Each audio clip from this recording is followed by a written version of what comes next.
Hello, everyone, and welcome to This Week in Hospitality Marketing, show number 514. I'm your host, Lauren Gray. Thank you so much for joining us, and welcome to Paris.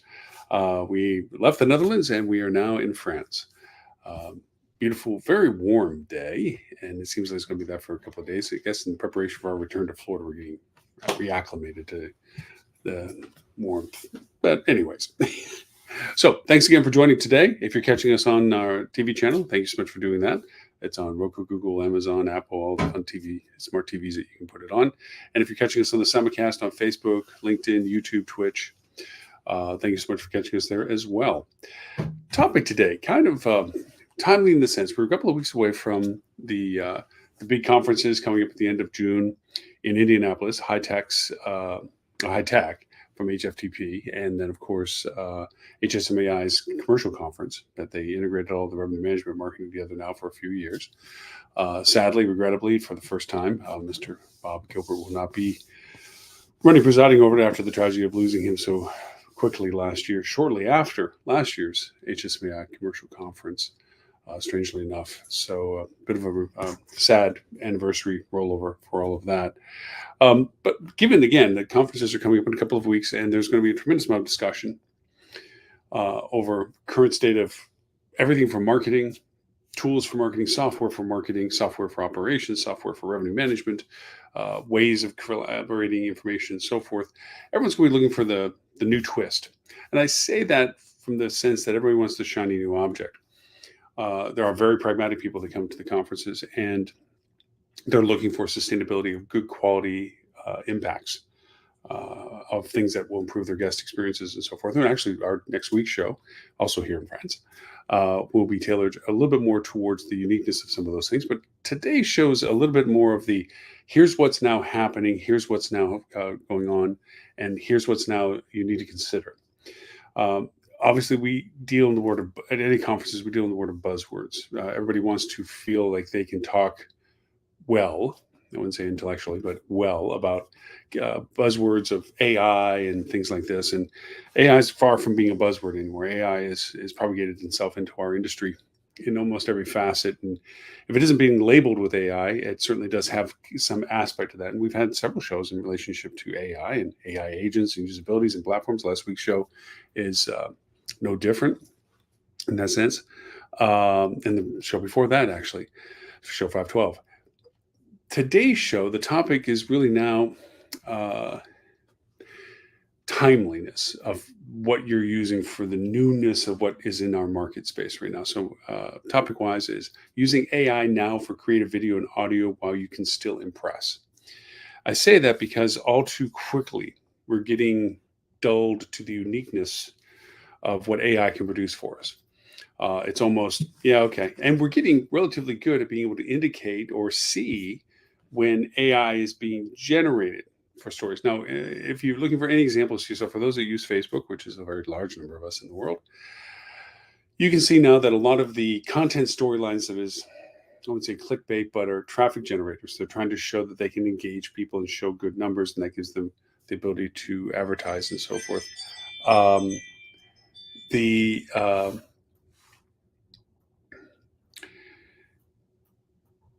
usage of AI is becoming more and more predominant. You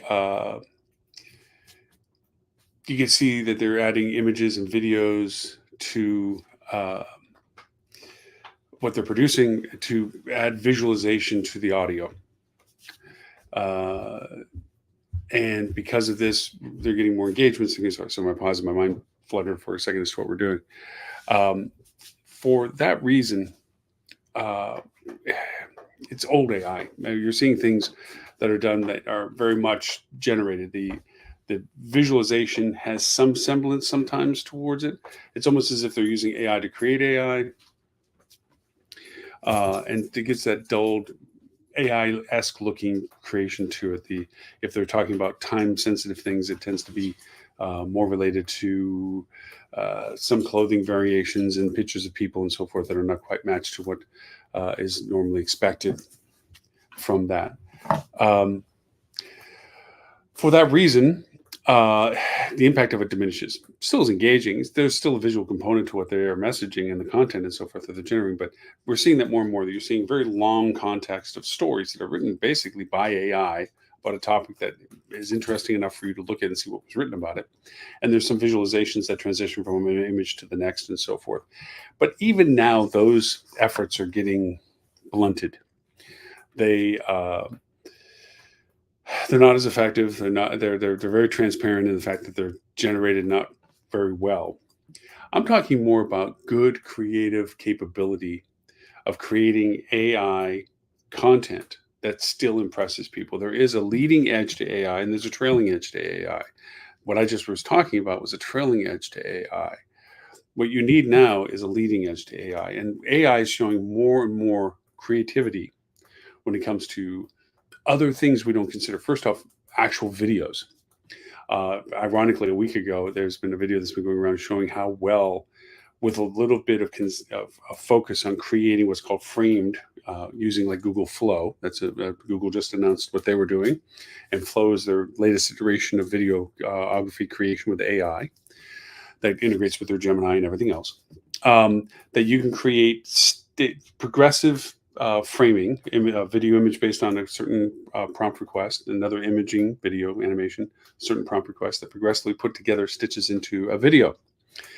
And having worked with it, I can say that that's probably the best way of doing it, because if you try to all in one an AI prompt to say, I want this to happen, then I want it to transition to this and to move over to this and then have this and so forth and so on. And even if you designate how much time you want to have spent to have all that happen, it doesn't catch the transitions well. It also doesn't catch the descriptions to each of the scenes that you would prefer. And it doesn't create a consistency of the AI actors in it, avatars in it, as consistent as if you were to say, here's this what I want to have happen. This is a scene. And this is how I want them to look and so forth. And then you use that frame as a reference to the second frame that says with the same characters, so forth, and I want it to be transitioned from that to now this scene. And you frame what you want to have that scene happen in the transition and so forth. So you then put that together and you come up with what really looks amazing when it comes to videography. Yes, it's still AI, but it's good AI. It's what's probably the best of AI that we have yet. It's going to be better in the future. It's going to be easier in the future. That's the progression we're already going through with where we are now, and this is only expected to continue on that way going forward. The fact that we have this ability to make this kind of video now is impressive. And that's what I'm talking about. This is the timeliness to do why you can still create these kind of videos with the leading edge of AI development. You can make incredibly impressive videos that compel a very good message, because as much extra work as it takes to create a good video now with the leading edge of AI, you're only doing it for short excerpts of stories that you want for content for what you're messaging, which is marketing, which was why we're talking today about this, is because you can create good, solid video messaging that isn't having to be exorbitantly long. We're not making a 2-hour feature film. We're making 30-second, 90-second, 1-minute videos that are messaging for a story and a pitch, or content that's relevant to the context of what we're sharing. That's one aspect of how important all of this is. The second is AI is also getting exceptionally good at audio. Now, we've already known that you can synth people's voices, and that is not to be done. Your voice, sure, if you choose to use your voice, that's one thing. If you want to hire a voice actor and then say that you want to use their voice as a template for making it, they got to give you permission, and you should compensate them for it and everything else like this. But you can also, and never duplicate famous people, also not by permission. That's their content, that's their identity. And it's not good to ever do that. That is their proprietary selves. But you can create voices that are exceptionally good, certain genres, certain ethnicities, certain accents, that will allow you to use them for what you feel is best for what you want to use them for. That's one thing. So you can create good audio in addition to the avatars that you're creating. And you can create in AI avatars that are not real people. And again, don't try to make them look like famous people. And then the third, which has been really fun recently, is songwriting. Um, I am not musically inclined, yet I love music, but I can't say that I can read sheet music, nor can I write sheet music. I know the songs that I like the lyrics that I like, so forth and so on. I can't play a musical instrument. So my ability to be creative in the music world is very limited. I get to appreciate what other people do. But I can go over, and now with AI, through a way of describing what I want and what instruments I want to be used for, how I want the vocals to sound, the context of it, the genre types of it, and so forth, I can actually make songs.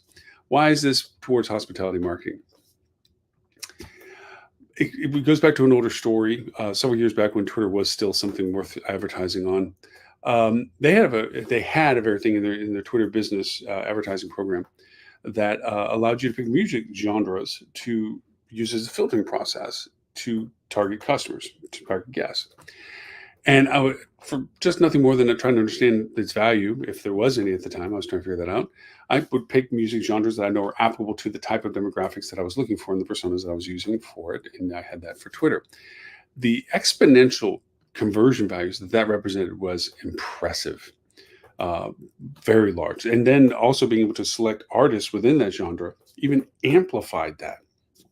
That gave me my first taste of the value of what music can do. We all know that music binds people. Music's appreciated. Music brings back memories. There's a very cognitive relationship with music. Jingles. We can recite still jingles from our youth for products that were being sold on TV. Songs when we were growing up that we know every lyric of, but we can't remember what we were doing in the room that we just left. Kind of mentality. So music is very ingrained into how we relate to things and how well we remember them. So with that, it's a great advertising tool. Historically, like video, getting video done has always been, especially with actors and actresses and backdrops and so forth, you're talking about a very large expense that is associated with creating videos.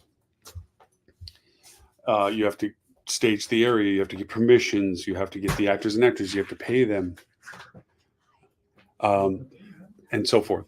And so also too with audio. Audio requires an amazing amount of effort to get done as well. It could be expense for recordings and what have you for it.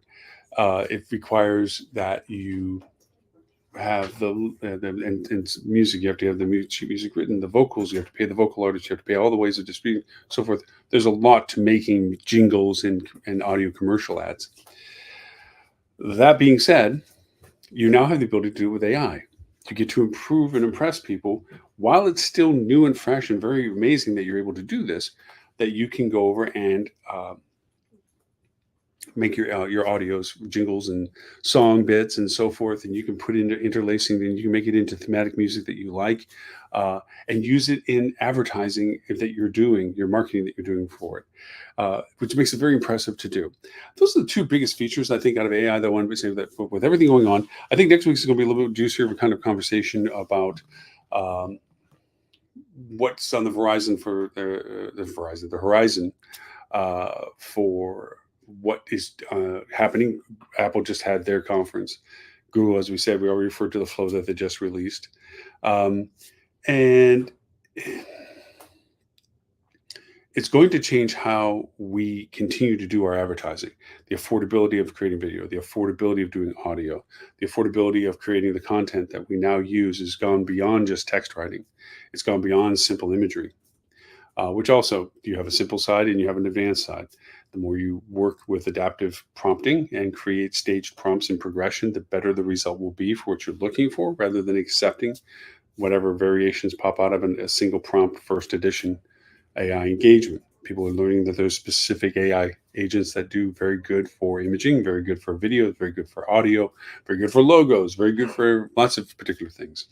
So there's all of those things that contribute to that. So again, those are the two biggest points I wanted to make about being able to allow to have you use AI now to be creative in video and audio, while you can still impress people.